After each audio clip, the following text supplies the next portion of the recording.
ನಮಸ್ತೆ, ನಾನು ಅಪೇಕ್ಷಾ. ಇಂದಿನ ವಿಡಿಯೋದಲ್ಲಿ 650 ವರ್ಷಗಳ ಕಾಲ ಸುದೀರ್ಘವಾಗಿ ಕನ್ನಡ ನಾಡನ್ನು ಶ್ರೀಮಂತಗೊಳಿಸಿದ, 250 ವರ್ಷಗಳ ಕಾಲ ಸ್ವಂತ ಸಾಮ್ರಾಜ್ಯ ಕಟ್ಟಿ ಆಳ್ವಿಕೆ ಮಾಡಿದ, ಶಿಲ್ಪಕಲಾ ವೈಭವಕ್ಕೆ ಹೆಸರುವಾಸಿಯಾಗಿರುವ ನಮ್ಮ ಕರ್ನಾಟಕದ ಅಪ್ರತಿಮ ರಾಜವಂಶರಲ್ಲಿ ವಿಶೇಷ ಸ್ಥಾನ ಪಡೆದಿರುವ ಗಂಗರು ಅಥವಾ ತಲಕಾಡಿನ ಗಂಗರ ಬಗ್ಗೆ ತಿಳಿಯೋಣ. ಈ ವಂಶದ ಹುಟ್ಟು ಹೇಗಾಯಿತು ಅಂತ ನೋಡೋದಾದರೆ, ಜೈನ ಮುನಿಗಳಾದ ಸಿಂಹಾನಂದಿ ಎಂಬ ಆಚಾರ್ಯರ ಬಳಿ ದಡಿಗ ಅಥವಾ ಕೊಂಕಣಿವರ್ಮ ಎಂಬ ಶಿಷ್ಯ ಬಾಲ್ಯದಿಂದಲೂ ಬಹಳ ಮಹಾಪರಾಕ್ರಮಿಯಾಗಿದ್ದನಂತೆ.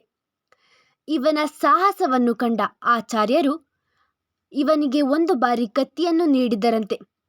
ಕತ್ತಿಯನ್ನು ಬಳಸಿ ದಡಿಗ ಒಂದು ದೊಡ್ಡ ಕಲ್ಲಿನ ಕಂಬವನ್ನು ತುಂಡು ಮಾಡಿ ಬಿಸಾಡಿದನಂತೆ. ಈ ಶೌರ್ಯವನ್ನು ಕಂಡ ಆಚಾರ್ಯರು ಇವನಿಗೆ ಒಂದು ಸಾಮ್ರಾಜ್ಯವನ್ನು ಸ್ಥಾಪಿಸಲು ಪ್ರೇರೇಪಿಸುತ್ತಾರೆ. ಹೀಗೆ ಆರಂಭವಾಯಿತು ಗಂಗ ಸಾಮ್ರಾಜ್ಯ. 4ನೇ ಶತಮಾನದಿಂದ 11ನೇ ಶತಮಾನದವರೆಗೂ ಕರ್ನಾಟಕದ ದಕ್ಷಿಣ ಭಾಗಗಳಲ್ಲಿ ಆಳ್ವಿಕೆ ಮಾಡುತ್ತಾರೆ. ಅಂದರೆ ಕ್ರಿಸ್ತಶಕ 350ರಲ್ಲಿ ಆರಂಭವಾಗಿ ಕ್ರಿಸ್ತಶಕ 1000ದವರೆಗೆ ಇವರ ಆಳ್ವಿಕೆ ಇತ್ತು. ಬರೀ ಯುದ್ಧ ಭೂಮಿಯಲ್ಲಿ ನೈಪುಣ್ಯತೆ ಪಡೆದವರಷ್ಟೇ ಅಲ್ಲದೆ ಸ್ವತಃ ಕವಿಗಳು ಕವನ ಕಾವ್ಯದಲ್ಲಿ ತುಂಬ ಆಸಕ್ತಿ ಉಳ್ಳವರಾಗಿದ್ದರಂತೆ. ಕಲೆಗಳನ್ನು ಪೋಷಿಸುತ್ತಿದ್ದರಂತೆ.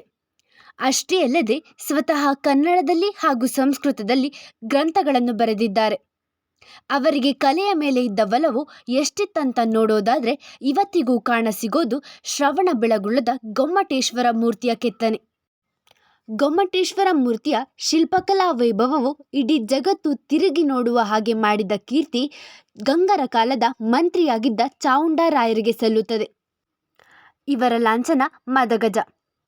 ಆರಂಭದಲ್ಲಿ ಸಾಮ್ರಾಜ್ಯದ ರಾಜಧಾನಿ ಕುವಲಾಳ, ಈಗಿನ ಕೋಲಾರವಾಗಿತ್ತು. ನಂತರ ರಾಜತಂತ್ರ ಕಾರಣದಿಂದ ಇವರ ರಾಜಧಾನಿಯನ್ನು ಬದಲಾಗಿಸುತ್ತಾ ಹೋಗುತ್ತಾರೆ. ಮೈಸೂರು ಜಿಲ್ಲೆಯ ತಲಕಾಡು, ರಾಮನಗರ ಜಿಲ್ಲೆಯ ಚನ್ನಪಟ್ಟಣ ಹತ್ತಿರ ಇರುವ ಮಂಕುಂದ, ಬೆಂಗಳೂರು ಗ್ರಾಮಾಂತರ ಪ್ರದೇಶದ ನೆಲಮಂಗಲದ ಮಣ್ಣೆ ಅಥವಾ ಮಾನ್ಯಪುರವು ಇವರ ರಾಜಧಾನಿಗಳಾಗಿರುತ್ತದೆ.